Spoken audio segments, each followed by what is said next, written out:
Welcome everybody to this week's Leaders and Legacies of the Civil War. This week, we're excited to have Alan Gephardt, Park Ranger from the James A. Garfield National Historic Site. And it looks like he's going to have an interesting topic this week on the Army, the railroads, the generals, and the Indians, conflict in America after the Civil War. We're excited and thankful to have him here today. Give it over to you, Alan, whenever you're ready. Well, thanks very much, Meg, and hello everyone, and I'm glad you're here, and I hope that you'll enjoy this talk. Since this is entitled The Leaders and Legacies of the Civil War, I wanted to examine the actions and attitudes of four notable Civil War generals in relation to American Indian tribes in the years after the war. And those generals are Ulysses S. Grant, William Tecumseh Sherman, Philip Sheridan, and Winfield Scott Hancock. But of course, I wanted a challenge because I really didn't know that much about this topic at all, and I got a challenge. And I'll tell you what, I'm just scratching the surface, and you're getting sort of a Cliff Notes version of the Indian Wars in the West. But I hope that this is going to be interesting to you, informative for you, and I'd really like to try to move along as quickly as I can without speeding through it too quickly, but I'm also hoping that at the end of this talk, we'll be able to have a really nice discussion about the meaning of what I'm about to present. So again, this is a huge topic, and I really could not deal with every part of the country, so I decided to limit it more or less to the plains, the central part of the United States, and avoid discussing too much the Southwest or the Northwest. Now, the other thing I wanted to do was to set the scene for what I'm about to discuss. So, in the years between 1865 and 1866, the Great Plains was occupied primarily by the tribes of the Sioux, the Cheyennes, the Arapahoes, the Kiowas, and they were a very large presence in the Plains region of the United States. They were nomadic, they were aggressive and often hostile to the increasing presence of whites. And I want to just step back and make another point that I almost forgot to make, and that's this. In 1866, 1865, there were approximately 31 million US citizens, white and black, in the continental United States, and there were approximately 1 million, maybe less, 1 million Indians. So 31 million citizens of the United States, about 1 million among all the Indian tribes. These Indian tribes saw plainly that the construction of the two parallel railroads in the center of the country, the Central Pacific and the Union Pacific, which would eventually become the Transcontinental Railroad, they saw that this was destroying their game and it was destroying their way of life. And this is something to just keep in mind as we're talking today. Some members over time, some members of these tribes were willing to accept reservation life, but others were not. And of course, this presented a problem for the United States government, for the Army, for civilians, railroad workers, what have you. Generally speaking, Indian tribes are considered today to have been very democratic societies. The chiefs, whom you might think would have a great deal of authority or might rule with little or no question, that's not the case. Oftentimes they were disregarded in the decisions they made, as we will see. And in the negotiations and the treaties that were developed between white Americans and the United States government and Indian tribes, it's very clear that promises were not kept on either side, that neither side completely trusted the other, neither side completely distrusted the other. But I think it's important to emphasize the issue of trust was wanting in all of this. Something else to consider is the importance of the buffalo in these Native American tribes' culture. The buffalo was essential to the way of life of these nomadic tribes, and these nomadic tribes obviously then followed the buffalo herds as they moved about the Great Plains. The buffalo provided a source of food, clothing, shelter. They provided tools. They provided rope and other implements. They provided things from needles to ladles to buckets. And of course, the trains that were being built across the plains in this period frightened away the buffalo and other animals. It's estimated, by the way, I'm talking so much I forgot to mention where we're talking about. So there's our Great Plains region that I'm principally going to be dealing with today. Now I'm going to flip over to this image. It's estimated that between the mid-1860s and the early 1880s, there were an estimated 30 million buffalo killed, mostly by whites, for their furs and for their bones, which were used for fertilizer, making china, other kinds of things. And just a real quick side note about James Garfield. In his diary in 1880, while he's campaigning for president, he mentions the fact that he's having bone meal applied to his farm fields. So we can understand where some of that bone meal is probably coming from. It's probably coming from buffalo killed on the plains. And this is a really important point, I think, that the destruction of the buffalo herds, that really in part, spelled the doom of these wandering nomadic tribes of Indians. As more and more settlers came into the plains, what we see here is the Indians responding with attacks on settlers, attacks on stage lines, attacks on railroad workers. They tore up the tracks, they overturned train engines, they burned train cars.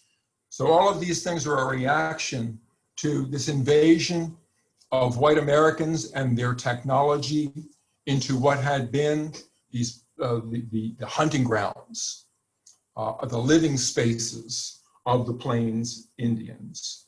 Now, specifically, as I mentioned a little earlier, it was the Central Pacific, and which originated in Sacramento, and the Union Pacific, which originated from Omaha, which really play a central role in the disturbances between whites and Indians in this period.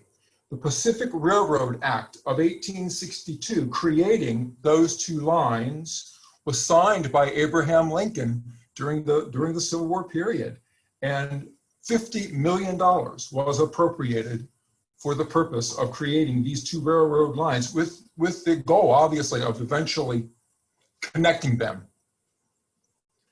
The construction slowed during the Civil War, but it was not entirely stopped by the Civil War. But again, there were physical obstacles as these railroads were making their way east and west. And to start, there were the buffalo, who would sometimes sit on the tracks or just be in the way of the tracks and would not move.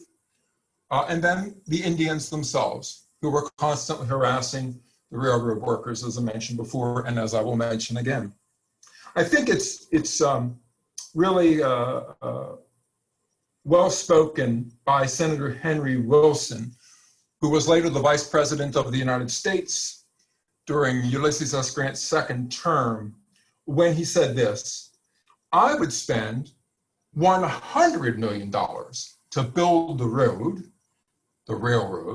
and would do it most cheerfully, opening a road that shall connect the people of the Atlantic and the Pacific." So I think what we've got here right away is two cultures that are clashing and that will continue to clash for many years. We have the white American culture that is very technologically sophisticated and has this goal which it wants to meet, that of uniting the Eastern United States with the Western United States. And then we have the Indians, these nomadic Indians who for centuries, who for millennia have been wandering in the plains, following the buffalo, benefiting from the buffalo, and living a very different kind of a lifestyle. Something else I want to mention, and again, that is the Army in the post-Civil War period. A couple of years ago, I did a talk on the Army in the Reconstruction South, and I mentioned some basic facts about after the Civil War. So, in the immediate aftermath of the war, Congress mandated economy and spending. And that meant that the Army of 1.5 million volunteers and regular troops was reduced to about 25,000 troops by 1874, at least by one estimate. About 1/3 of those troops, so let's just say about 8,000, were scattered throughout the South to enforce congressional Reconstruction. So the remaining troops were in the Plains area, some in the West, and they were, again, scattered throughout this very broad region of the country at posts which were oftentimes 50 to 100 miles or more apart. So I think that's just something to kind of keep in mind, the physical isolation of a great many of these troops. And of course, we're still talking about a relatively small number of Army personnel in a very large region. I think also something that's worth noting, of course, after the Civil War, because of the end of the Civil War, one of the goals that is realized is the ending of slavery in this country. And in part, I think that led to the belief that because now we've taken measures, the 15th Amendment, the 13th Amendment, the 14th Amendment, the 15th Amendment, to improve the lives and livelihoods of the emancipated Blacks, that all of that, all of the benefits that were intended were going to proceed without a great deal of resistance in the South. And therefore, after 1865, it was perfectly fine that the government would resume its support for the completion of the Transcontinental Railroad and other railroads in this part of the country. So again, the building of the railroads is one of the major sources of conflict between Native Americans and white Americans in the post-Civil War period. Several Union generals were involved in protecting the railroad, and white settlers and white miners who were coming into the region.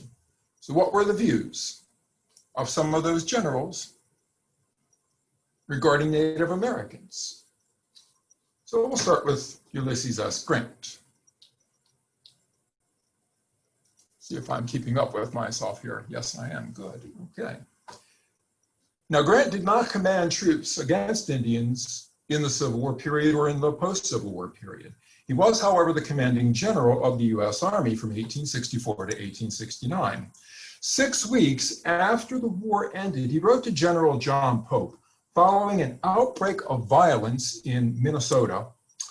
My experience has been that but little trouble would have ever been had from them, but for the encroachment and influence of bad whites. So that's one of his statements regarding the conflict between Indians and white Americans. Now we'll hear a little bit of what John Sherman has to say, and he has a lot to say on this topic, and I'll be referring to him quite frequently during the course of this talk. His view was in many ways considerably less sympathetic, but there There are certainly areas where he speaks with a great deal of humanity, and I'll be giving you some of those examples a little bit later on. Following his appointment to the Peace Commission by President Johnson in 1867, he wrote to his wife, "I don't care too much about interesting myself too far in the fate of the Indians, who are doomed from the causes inherent in their nature, or from the natural and persistent hostility of the white race." And then there is Philip Sherman. "The only good Indian is a dead Indian." That kind of sums up his attitude.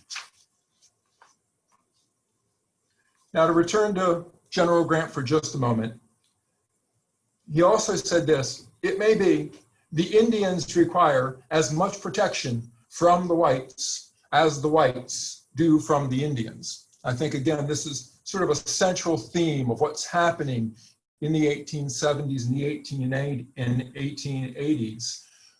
The government and the Army, as its military enforcer, if you will, is trying to maintain peace between Indians and natives, and whites rather, and to protect both sides. But it's a difficult task. It's a very difficult task. And what we see erupt time and again is a great deal of brutality from both sides. There were atrocities, again, on both sides. Soldiers and civilians, settlers, miners, railroad workers, men, women, and children, Native Americans, citizens of the United States were massacred and mutilated, each by the other. Scalping was practiced by Indians and whites alike. Combatants were beheaded and bodies were burned. Here's an example.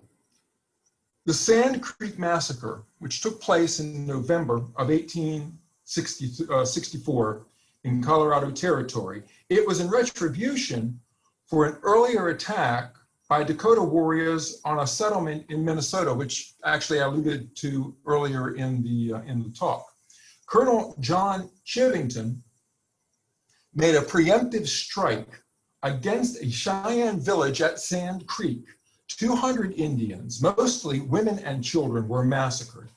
Brains were knocked out. Fetuses were ripped from women's abdomens. Children were clubbed to death. They were slung against trees and rocks.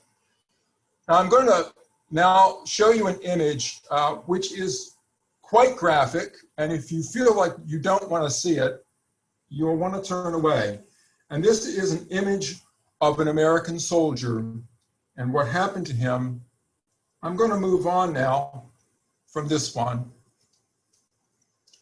to this illustration. You probably recognize the central figure there on the horse. That's General George Custer. But this is a depiction of what was called the Kidder Massacre, which occurred in June of 1867. William Tecumseh Sherman had ordered Custer to make Fort Wallace in Kansas his new base of operations. And Lieutenant Lyman Kidder and a 10-man escort were sent from Fort Sedgwick in Colorado Territory to deliver the orders to Custer, who was at Fort Hays elsewhere in Kansas. Peter Cozzens, who's a noted historian of the Indian Wars and of the Civil War period, actually, writes this. He says, Kidder never reached Custer. A party of Oglala Sioux attacked Kidder's party on July 1st. Within 10 minutes, they were dead. They were stripped and scalped. Their heads were pulverized. The sinews of their legs and arms were severed. The men were found by Custer 11 days later. Each body had from 20 to 50 arrows in it. Now, why was this done? Why was this kind of brutality executed on a human body? Well, part of it has to do with the idea that in the afterlife, these enemies of these Native Americans would not be able to walk or to hold something. That there would be these wounds on their bodies would cause them difficulties in the afterlife. Now we're going to move on to the fourth of our generals, General Winfield Scott Hancock. He had no prior experience with Native American tribes before 1867. So his time in Kansas, well, prior to Kansas rather, he left no opinions at all about the native tribes. But let's look at his record there. He was sent to Kansas by William Tecumseh Sherman, then the second in command of the army. And his task, Hancock's task, was to protect whites from Indians and Indians from whites. There was a great deal of tension in this region of western Kansas, which was largely unsettled by whites, and the Colorado Territory since following the Sand Creek Massacre of 1864. That attack on a peaceful village in 1864 really stayed with the Indians. They never forgot it and made them very, very wary of Army forces. Again, Peter Cousins says that Hancock was the wrong man for the job. He knew nothing about Indians, and he wasn't interested in learning. His goal of quelling the Native Americans in 1867 backfired.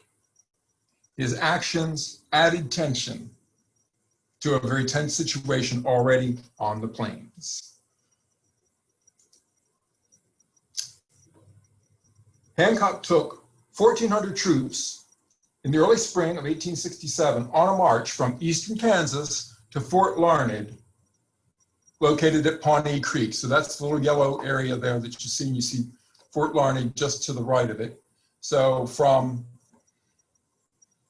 eastern Kansas, which was at this point pretty well settled by white Americans, across this barren part of the state to Pawnee Creek.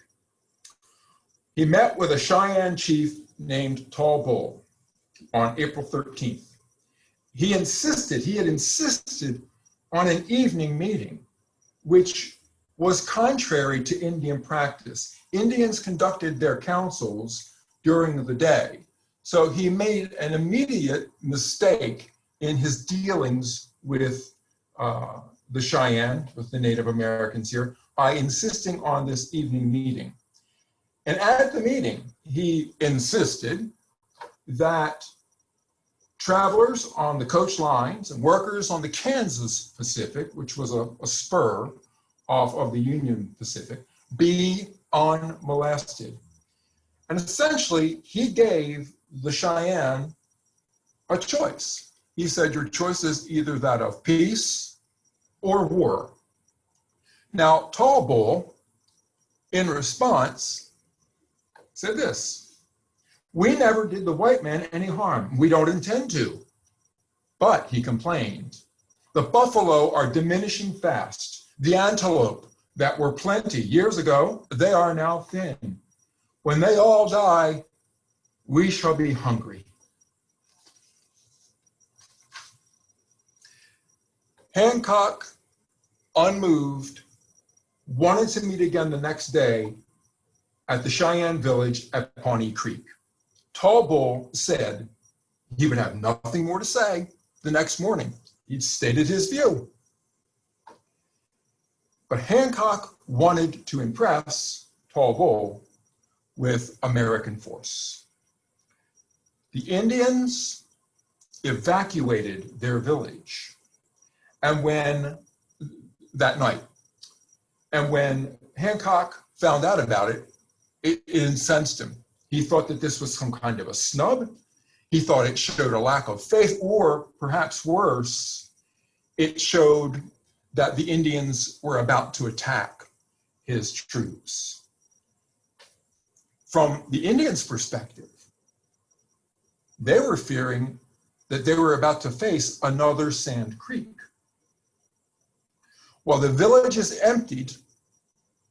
And so what Hancock does, he has the village burned, destroyed, just as it happened at Sand Creek. Because at Sand Creek, yes, all those Indians were killed, but then the village was burned. Same thing happens here 3 years later. And after that, very soon after that, Cheyenne, in retribution, began attacking once again stagecoach lines, railroad workers, in the usual fashion, hit and run attacks. And they don't try to fight the army. It's hit and run kind of thing. They're not standing force against force. It's hit and run. So Hancock's actions have been described since as having made a volatile situation even worse. Very soon after this, he was transferred to Louisiana to oversee reconstruction in Louisiana and Texas. To replace him was Philip Sheridan. He became the new commander on the plains. Meanwhile, because of everything that had been happening in the mid and late 1860s, a peace commission was created by the Congress in the summer of 1867. Really, what Hancock did, which is now called Hancock's War, really was the culmination of all this tension between the Native American tribes and the Americans in this part of the country.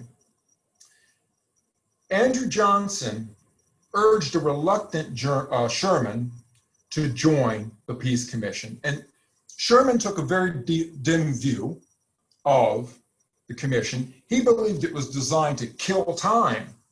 Grant agreed with him, by the way. He said it was to satisfy Eastern critics who thought that the Native American tribes were being annihilated. So his comment is telling us that there were white Americans, particularly in the eastern part of the country, who were concerned that Indians on the plains and elsewhere were being annihilated, were being mistreated. We already had a history of mistreatment of the eastern tribes earlier in the 19th century, and we're seeing this play out again in the middle part of the country. But once more, government policy charged Sherman to be even-handed in his treatment of whites and Indians, knowing that whites would sometimes falsely accuse Indians of some wrong. But at the same time, William Tecumseh Sherman saw American Indians as impediments to the construction of the railroad. He'd written to his brother, Senator John Sherman, on December 30th, 1866, "I suppose they," meaning the Sioux and the Cheyenne, "must be exterminated, for they cannot and will not settle down, and our people will force it on us." On another occasion, he said, "We don't want to exterminate them or even fight them. At best, it is an inglorious war." But then again, to his wife, he wrote this: "Poor Indians are starving. We kill them if they attempt to hunt. And if they keep within the reservation, they starve." Sherman supported the completion of the Transcontinental Railroad, again, joining the Central Pacific and the Union Pacific. At one point, again, in his career, he wrote to a colleague, "Every time they build a section, I'll be on hand to see that it is properly built." And he revisited the construction site as it was extended over and over again. He supported the immigration of thousands of former soldiers who flocked to the plains to work on the railroads. He encouraged the process that replaced wild buffalo with more numerous herds of tame cattle and useless natives were replaced by intelligent owners of productive farms and cattle ranches. So he was well versed in the problems on the plains and the centrality of the railroad in the conflict with the tribes. As one of his biographers, James McDonough, has noted, Sherman was really overseeing a process of ultimate Indian removal, reminiscent of the removal of the Eastern tribes half a century earlier. And again, keep in mind, we've got the Railroad Act of 1862. We've also got the 1862 Homestead Act, which is encouraging whites to move west. We've got prospecting for gold. We've got mining for minerals. All of this is happening as the railroads are being built and as the Indians are struggling to maintain their way of life. But let's come back to the peace negotiations. The Peace Commission had agreed beforehand that nomadic Indians should be removed from the vicinity of the great railroads then in rapid construction and be settled on one or the other of two great reservations, south of Kansas and north of Nebraska.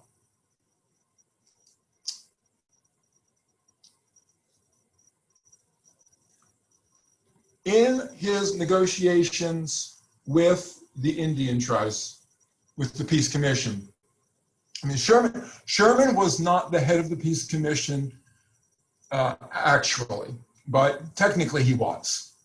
And so he was the primary spokesman in many respects. And he met with Pawnee Killer, seen here, one of the Sioux chiefs. And he said this, "We now give you advice. You cannot stop the locomotive any more than you can stop the sun or moon, and you must submit."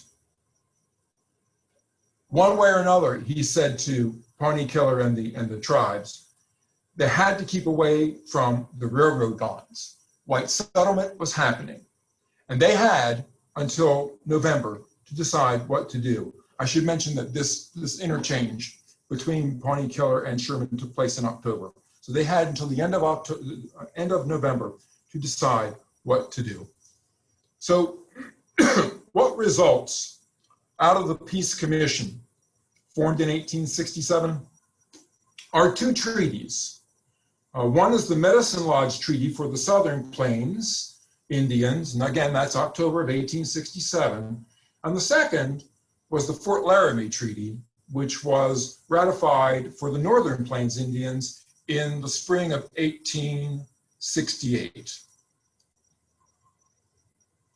All right. By November, the Cheyennes, the Comanches, the Arapahoes, the Kiowas had agreed to live on reservations south of the Arkansas River. If you look at the map here, you see this area right here. That's the Arkansas River. So they're going south of the Arkansas River. Essentially what you're seeing here, right, is Indian territory, which you'll probably recognize today, of course, as the state of Oklahoma. Now I say that, you know, the Cheyennes, the Comanches, the Arapahoes, and so forth, they agreed to live on a reservation. Well, that's partly true, yes.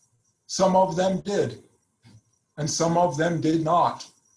So we have the reservation Indians and we have the non-reservation Indians. And of course, the non-reservation Indians are going to create problems for the foreseeable future. In return for moving onto the reservations, the Bureau of Indian Affairs would provide agencies or trading posts where the Indians would be provided a liberal maintenance in food, in clothing, in schooling, in farm implements for up to 10 years. But experience would prove that oftentimes the goods that were sold by the Bureau of Indian Affairs to the Indians were of an inferior quality or an inferior quantity. And that comes back again to this question of Indians starving, particularly in the winter months. But with these treaties, again, what I think is worth noting is that the chiefs sign the treaties. Oftentimes, not completely understanding what they're signing, but their warriors did not agree with them. And so we see warriors breaking off, again, becoming non-reservation Indians, hostiles, if you will. And if you want to think about it in a sense, it's this idea of Indian democracy. The chiefs are saying one thing, but they're not followed as we might think leaders would be followed. So the Indians, they can act on their own in many, many ways. The non-reservation Indians, the warriors, these young men who are in disagreement about these treaties, about the Fort Laramie Treaty, about Medicine Lodge, they go on the attack. They attack the Kansas Pacific Railroad, for example, at Fossil Creek Station in Russell, Kansas. And there's a really neat story that I came across, brief, but very evocative. And it was written up by one of the victims, if you will, one of the persons who was attacked. There were 7 track repairmen on a line, and they were attacked suddenly by Indians who came and hit and run. And one of the workmen said that the Indians came out of a ravine yelling like demons. The men got onto a handcar to escape. The Indians began firing at them with rifles from all sides, and then they shot streams of arrows at these men. One of them was killed, but they eventually did get to Russell Creek and were saved. But this image that you see here was created reminiscent of that very attack. A few weeks later, warriors ripped up the tracks at Grinnell, Kansas. When the train derailed, the Indians swooped in, but the Kansas Pacific Railroad was now arming the passengers. They fired volleys of shots at the Indians who retreated. And that just reminds me of some of the Westerns that I'm sure you grew up with, that I grew up with, and we see all of a sudden the Indians coming out of nowhere, attacking the stagecoach line, attacking the railroad, and then the whites are firing back. All right, so the railroad, I think, is a central player in this drama between whites and Indians. Now we have an image of this man, Grenville Dodge. Stephen Ambrose, in his book, Nothing Like It in the World, describes Grenville Dodge this way. He was a spy master for Ulysses Grant during the Civil War, and he was one of the leaders of Sherman's March on Atlanta. Before the war, he was a surveyor for the railroads, specifically the Illinois Central and the Chicago Rock Island Railroad. Abraham Lincoln consulted with him in 1859 about the best route for the transcontinental. Grenville Dodge said it should be along the Platte River Valley. After the war, with the backing of Grant and Sherman, Grenville Dodge became the chief civil engineer for the Union Pacific, and he was the person who oversaw the joining of the Central Pacific and the Union Pacific to make the Transcontinental Railroad. At one point, Dodge, who was, again, very, very close to Sherman, wrote to Sherman, and he said, the Sioux scared the workmen out of their boots, so they abandoned their work. The Sioux killed soldiers, surveyors, the men cutting trees for railroad ties. They stole livestock, they stole supplies. He said to Sherman, we've got to either get rid of the Indians or stop building the railroad. And Sherman said in reply, the more Indians we can kill this year, the less we will have to kill next year. And I think very, very pointedly, he says this, he follows up with this, I am convinced that they all have to be killed or be maintained as a species of paupers. So we haven't talked about Philip Sheridan for a few minutes, so we're going to come back to him. As I mentioned, after Hancock departed the scene, it is Sheridan who comes on to take up this work of protecting whites, of protecting Indians, of seeing to it that the railroads get built, and so forth. William Tecumseh Sherman called Philip Sherman his little persevering terrier dog. Sheridan was aggressive, and he was determined to control the tribes. Now, the tribes, the warriors, they're unhappy with the Medicine Lodge Treaty, with the Fort Laramie Treaty, and some of these younger men want to meet with Sheridan, and he ultimately says, no, I can't do that. I don't have the authority. It's not vested in me to meet with you, to hear your complaints.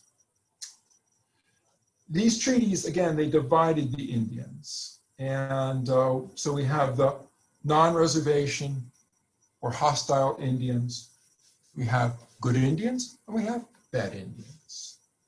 These railroad workers and settlers and miners, they're being attacked periodically, constantly throughout this period. Sheridan says no to these warriors.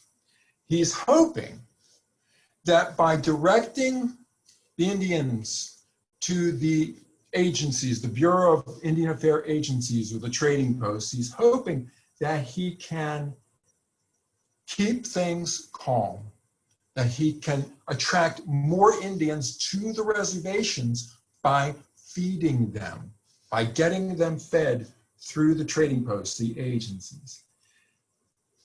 They're not just being fed, of course, they're also being supplied with arms and ammunition, ostensibly for the purposes of hunting, but obviously too, they can use those weapons, that ammunition, on white settlers, miners, and railroad workers. And this sort of thing happens. So when they are refused arms and ammunition, as they were from time to time, these Indians went on what were described as raids of murder and rapine.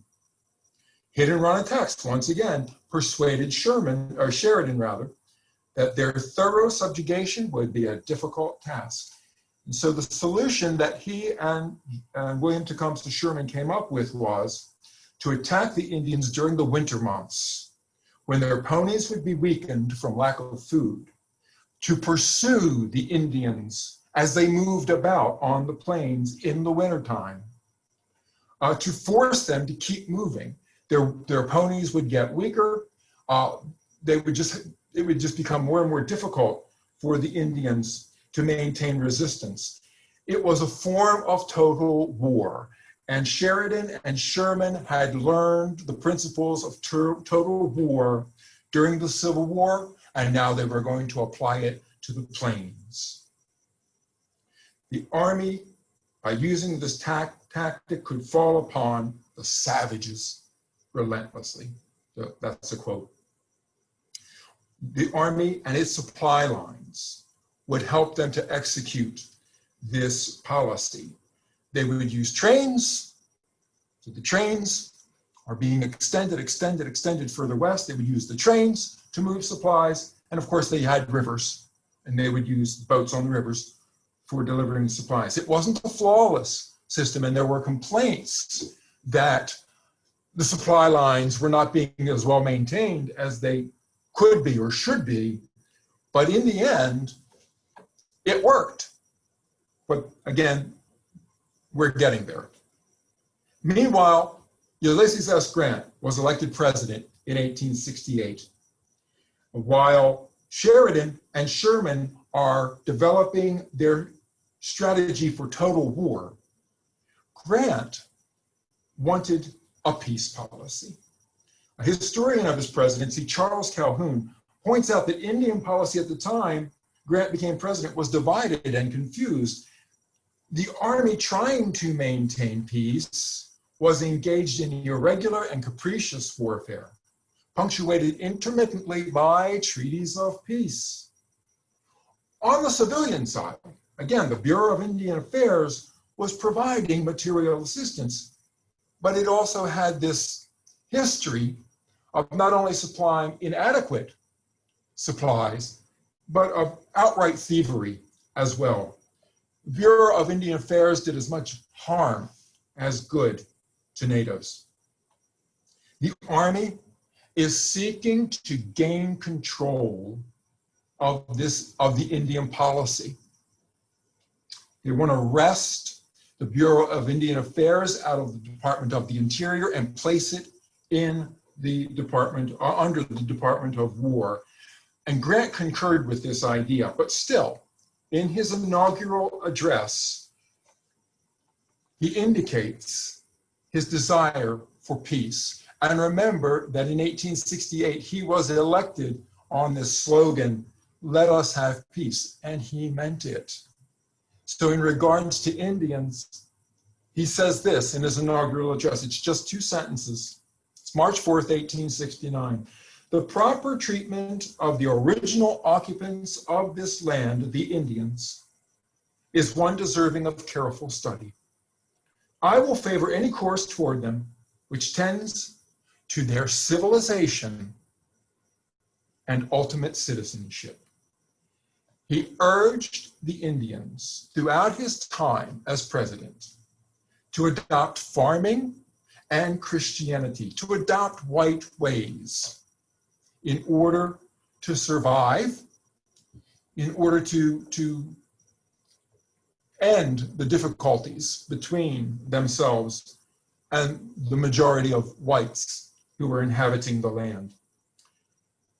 He adopted a peace policy, Grant adopted a peace policy that emphasized using treaties to remove Indians to reservations and to provide for them, as we've already seen, through the Bureau of Indian Affairs and using the Army to apply force when necessary. Now, I think one of the really interesting things that Ulysses S. Grant did very early in his presidency was he appointed this man to be the commissioner for the Bureau of Indian Affairs. His name was Eli Harker. You might notice by his complexion that he was a full-blood Seneca. Harker had been an aide to General Grant during the Civil War. And as commissioner of the Bureau of Indian Affairs, he wanted to stop the corruption that was occurring within that agency, and he wanted to encourage the Plains Indians, again, to adopt white ways. Here's a man who has obviously adopted white ways. He wanted them to adopt land ownership, individual, personal land ownership. He wanted them to adopt farming and Christianity and to be formally schooled. So he's right in line with Grant, and he's right in line with the thinking of a lot of Americans at the time. This is the way to solve the Indian problem, to make them like us. Grant also had a goal of including religious denominations, particularly the Quakers, in interactions with the Indians at the trading posts, the agencies operated by the Bureau of Indian Affairs. Grant believed almost to the end of his presidency, that his peace policy was working.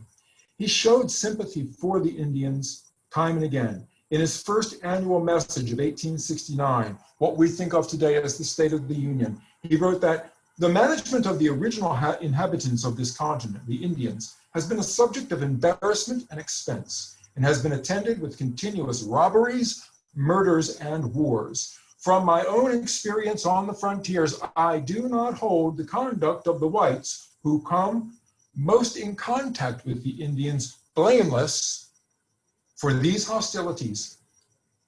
Then he says this, which I think is really an interesting comment. The past, however, cannot be undone, and the question must be met as we now find it. He also said this: the building of the railroads and the access to all the agricultural and mineral regions of the country is rapidly bringing civilized settlements into contact with all the tribes of Indians. And he said that he favored the development of the country as the whites spread across it in increasing numbers. And finally, on another occasion, he said this. He acknowledged the clash of cultures. He said that the contact between the two races was never harmonious, and he opined that one or the other has to give way in the end. Grant saw moral choices. He called a system which looks to the extermination of a race too horrible for a nation to adopt. Such an act, he said, would be unchristian. An extinction, which was actually the word he used, not extermination. Extinction was often mentioned by others, by Sherman, by Sheridan, and by the president of the Union Pacific, whose name was Oliver Ames. He wrote in 1868, "I see nothing but extermination of the Indians as the result of their thieving disposition. And we shall probably come to this before we can run the railroad safely." So we have this idea of extermination, of extinction. It's also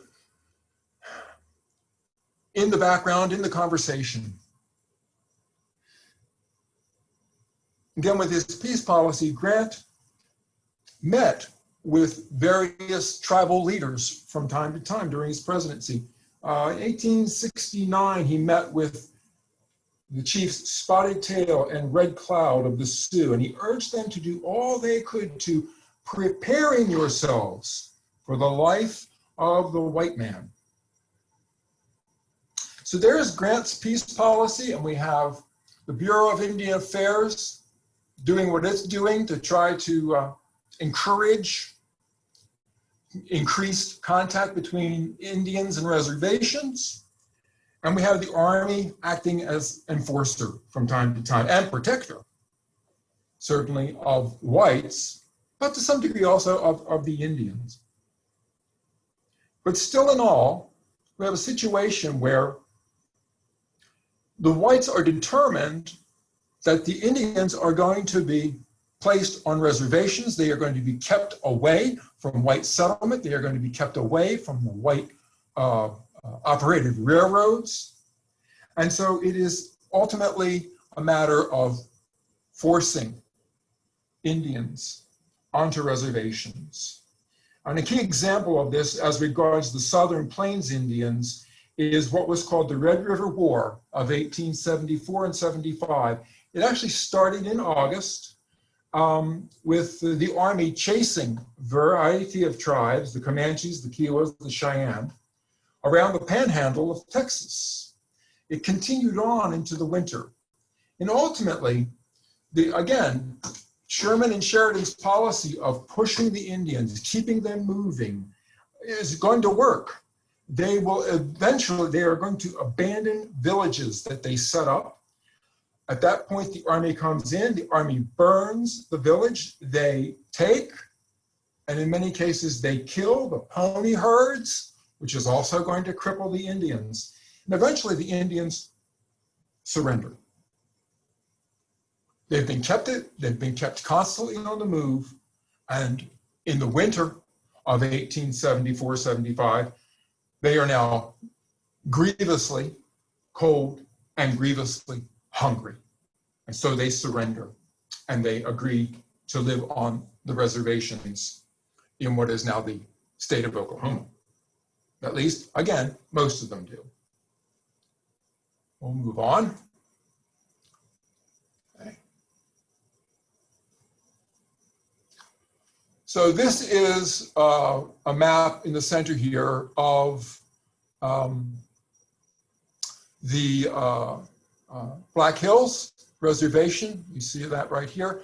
And then you see this unceded Indian territory. This was an area of territory which the Indians were granted by that treaty of Laramie in 1868. They would be able to roam this. They could return to the reservation, but in the spring and summer months, they could roam this area. They could follow the buffalo. They could hunt and so forth and so on. Eventually, that's going to be taken away from them, but that was the idea. So we have two chiefs here. Again, this is Spotted Tail and this is Red Cloud. And they are in constant contact with men like Grant and Sherman and Sheridan, trying to do what they can for their way of life and their tribes. Something else to keep in mind, I think, while we're talking about the railroad and the Indians and the moving about on the plains is this. The Central Pacific and the Union Pacific are joined together in 1869 to make the Transcontinental Railroad. Meanwhile, the Northern Pacific Railroad is being constructed from Minnesota and into the Montana Territory ultimately. This threatens the northern herds of buffalo and again, the northern Sioux and other tribes of that region. Sherman is sending troops in to protect, to escort railroad workers. And the other thing that's happening, of course, concerns the area, right there, right? The Great Sioux Reservation, the Black Hills. Gold is discovered in the Black Hills in the early 1870s. And at first there's minor intrusion by miners into this area, but this intrusion increases in tempo, in volume, as 1874, 1875 proceed. Non-reservation Northern Plains Indians, under the leadership particularly of Sitting Bull and Gall, begin now again to threaten the settlers, the army, the agency personnel, the trading post personnel along the Missouri River. To keep an eye on these non-reservation Indians and the reservation Indians, Sheridan wants to build a fort in the Black Hills. Custer is sent into this area to find a good location for a fort in 1874. He's also sent there to find out about the gold. How much gold is there here? Does it make sense for white miners to come into this area? And he discovers that, yeah, there's plenty of gold. And so the pace of miners coming into the region increases. But according to the treaty, this area is for the Sioux and the white cannot be here. And so the Army in early 1875 is removing the miners from the Great Sioux Reservation. That does not last very long. By the end of 1875, Grant and the Army have decided that the miners can't be stopped. By that time, there are roughly 15,000 miners in the area. And so they offer to purchase the Black Hills from Red Cloud and Spotted Tail. And Red Cloud and Spotted Tail say no. But also, again, by this time, not only is the Army wanting to rein in the Indians, but the Bureau of Indian Affairs is as well, because the non-reservation Indians will come into the trading posts and they will mistreat in some manner. They will insult the personnel operating the trading posts. They will threaten them. They will do property damage, steal, what have you. And so now we have the Bureau of Indian Affairs and the Army increasingly on the same page. We've got to rein in the Indians. We've got to get them on the reservation and we've got to control them. And so in this Northern Plains area, we have a campaign to rein in the Indians. But unlike the one in the Southern Plains in 1874-75, that Red River War, this one initially fails in the early winter of 1876, talking February, March. The same tactics are used to rein in the Indians, but the Indians escape. So that led to another campaign in the summer of 1876 into the Yellowstone region of Montana, right? Of course, that was led famously by General Custer. All right. So we're coming up to the end now of this presentation. So I just want to kind of summarize that what happens in the summer of 1876 with Sitting Bull and Crazy Horse and the warriors who are following them, who refuse to live on the reservations, they ultimately meet with Custer at the Little Bighorn in June of 1876. And Custer's death, the death of his 215 men, and whatever support there had been to try to persuade non-reservation Indians to go to the reservations. Now, one of the provisions, I have to back up here a little bit, one of the provisions of that Fort Laramie Treaty was to remove Forts C.F. Smith and Phil Kearny from the Bozeman Trail in this area. And they were removed. But now Sheridan thinks, 1876, it's time to put forts back here. And that's eventually what happens. After Custer's death, the American government, and by and large, the American people, now get behind this idea of crushing the Indians, putting them on the reservations. And new forts are built along the Yellowstone and Bighorn rivers. And they're named for two of the victims of the Battle of Little Bighorn, Captain Keogh and, of course, General Custer. And they're in the heart of the Sioux country. And so now we have the Army in control. The Bureau of Indian Affairs has taken a back seat to the Army. And a winter campaign of 1876-77, again directed by Sheridan, now succeeds because, in part, more money is being put into the effort, more troops are allowed to be had. So we're recruiting more troops to take care of the Indians in this area. And ultimately, 2,000 Sioux surrendered to Colonel Nelson Miles in the late winter of 1877. With that surrender, with the new forts in the Sioux territory, cattlemen, sheep herders, and farmers begin to populate the area. The Northern Pacific can now continue across North Dakota and into Montana. And as Sherman said, the Sioux can never regain this country. Now, I want to just kind of close this talk with two quotes. And the first was found in a book called The Empire Express, and it's about the building of the Transcontinental Railroad. And so at one point in the book, the author, David Bain, writes this: "This narrative is a chronicle of the coming of the railroad to the West, the knitting together of the continent, the consolidation of empire, the realization of good people's dreams and of venal men's ambitions. But it is the Native Americans' story too, for their territory was breached, and their way of life was an impediment, and they were brutally, calculatedly shunted aside." And the second quote is by Red Cloud. So we see him here. Now we see him here. Whoops, wrong, pardon me. Of course, there's Sitting Bull. There's the Battle of Little Bighorn, Custer's last stand.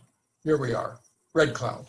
In 1899, now he's living on a reservation. Now he is, at least part of the time, adopting the appearance of a white man. But he says this in 1899 about the Americans: "They made us many promises, more than I can remember, but they never kept but one. They promised to take our land, and they took it." So I think I'll wrap this up now by just mentioning, or by making these points.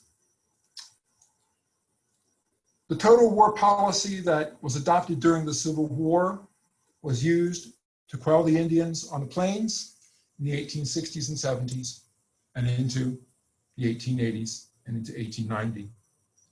That total war being to chase, to burn, to remove ponies, to cause hunger and weariness.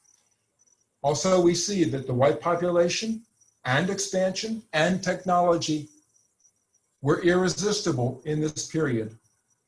And although Grant's peace policy ceased in name, its substance continued. The Indians were removed to reservations, and they were also indoctrinated into white farming culture and Christianity by both Democratic and Republican administrations. Government policy on the plains was to remove the Indians from white expansion. The government policy in the Reconstruction South was to accommodate white Southerners. And so I would just pose this question: would the history of this country be different today had the Army been used as effectively in the South to tamp down aggressions against Black people as it had been used in putting Indians on reservations? It's an idea that has crossed my mind as I've been doing this research. And so I'm going to close it there. I'm going to open this up to any questions you may have. So if we can open me up and open everybody up, they can talk to me now if they wish. But I'd also just like to try to get a discussion going about the import of this chapter in our history. As we close also, as you can see, I've got this bibliography in brief. So these are some of the titles. Actually, there's almost all of the titles I used in trying to come up with this talk. I hope this has been of benefit to you. It's been my pleasure to present it to you. And now I open this up for any questions or comments you may have. Well, thank you, Alan. This is Meg from Mentor Public Library. That was certainly a very thought-provoking presentation with a lot of interesting details in it. I did just want to let people know I did allow them to unmute themselves now. So if you have a question for Alan or something you want to bring up, just the bottom left of your screen where it says mute, just unclick that. And then if you could just say your first name before you make your comment, just so Alan and everyone else knows who's speaking. All right, anyone who wants to say anything, it's open to you now. Hello, John. Hey, good presentation, Alan. Thank you so much. Well, thank you. Did you have a question or a comment, anything at all? No, pretty much everything was things that you might have touched on in grade school and high school and college, and 40, 50, 60 years later, it's pretty much everything you've forgotten. So it was nice to kind of revisit everything and put it into perspective as far as events that happened during the mid to latter part of the 1800s. All right, well, I appreciate that comment. I'll tell you what, as I say, I really didn't know this history that well, and I still feel like I really don't. I'm still very much a novice with this topic, but reading all that I have read, I mean, it has really stimulated my interest, and I'd really like to understand this even better than I think I do. I mean, I think what we've really got here is clearly a clash of cultures, and obviously one culture is quite dominant. Its numbers, its technology, its military prowess, and is clearly the one that's going to win out in the end. But it's just such a, it's an interesting tale. I mean, I think that David Bain's comment about there were good people here who were doing something good. I mean, the building of the railroad, this was seen as something very, very good. And, it's a technological marvel, and it's happening. And at the same time, we have this conflict between peoples. And one people is very badly affected by what is otherwise a very good thing. I mean, it's the same kind of thing, I think, that happens in any period. You have this mix of good people, good events happening right alongside people with bad motives and events and actions that are very damaging.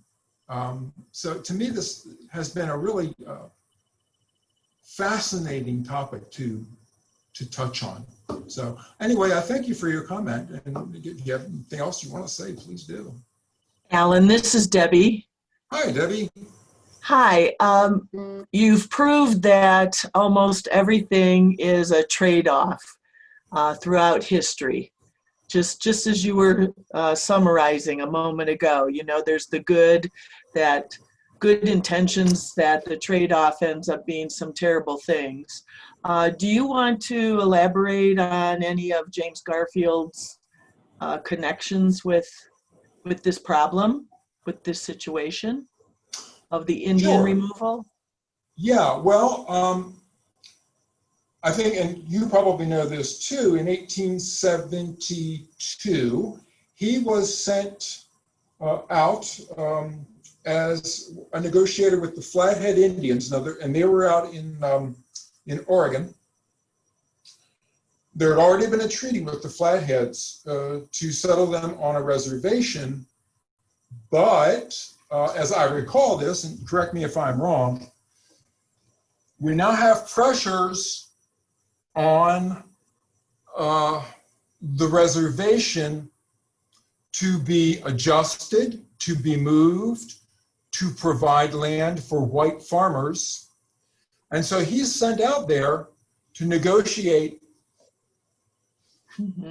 Flatheads with a party of people, other representatives and such, to renegotiate that treaty, which of course was done. And I suppose one could argue, again, to the detriment of the Flathead Indians, where their reservation was reduced. And so pressures are put on them in terms of the amount of land that they now can possess. That is what I recall of that episode, and it's the only episode that I can recall in which James Garfield has any kind of direct contact with Indians. There is some evidence, and again, you can help me with this perhaps, where he makes comments that certainly show that, like many white Americans of that day, he believed that Indians, Native Americans, were inferior to even Black people in this country, and in part because they couldn't be civilized. They wouldn't adopt farming. They wouldn't adopt Christianity, things like that. So he seems to have viewed them much more negatively than he viewed Black Americans. So that is what I recall. So I'll throw it back to you. Do you want to add anything to what I've said? Do you have any corrections for anything I've said? No, I think you've answered that in a way that the rest of the audience can learn a little bit about James Garfield's opinions. Does his son, as Secretary of the Interior later in Roosevelt's cabinet, come in contact with Indian problems or Indian issues? Good question. I wish I could give you a definitive answer. As you mentioned, James R. Garfield was the Secretary of the Interior between 1907 and 1909.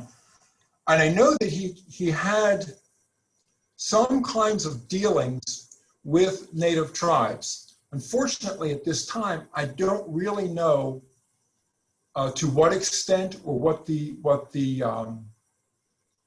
results of his policies toward American Indians or toward the Bureau of Indian Affairs, right, which was still around well into the 20th century. I don't know anything about that at the moment. So that's an area for future exploration. So yes, perhaps a follow-up presentation to bring it into another generation, of America's interactions with the Indians. Yeah, Yeah, could be. That would be good. I would like that. Thank you, Alan. Oh, thank you, Debbie. Other questions or comments? Well, I guess that's it then. Again, everyone, I hope that you found this somewhat interesting or somewhat beneficial as we think about our history. It's certainly, we have a wonderful history and we have a very complex history. It has its light and it has its shadow. And I think we see all of that here. We see light and shadow in this aspect of American history. So thanks again, everybody, and see you next time. Take care.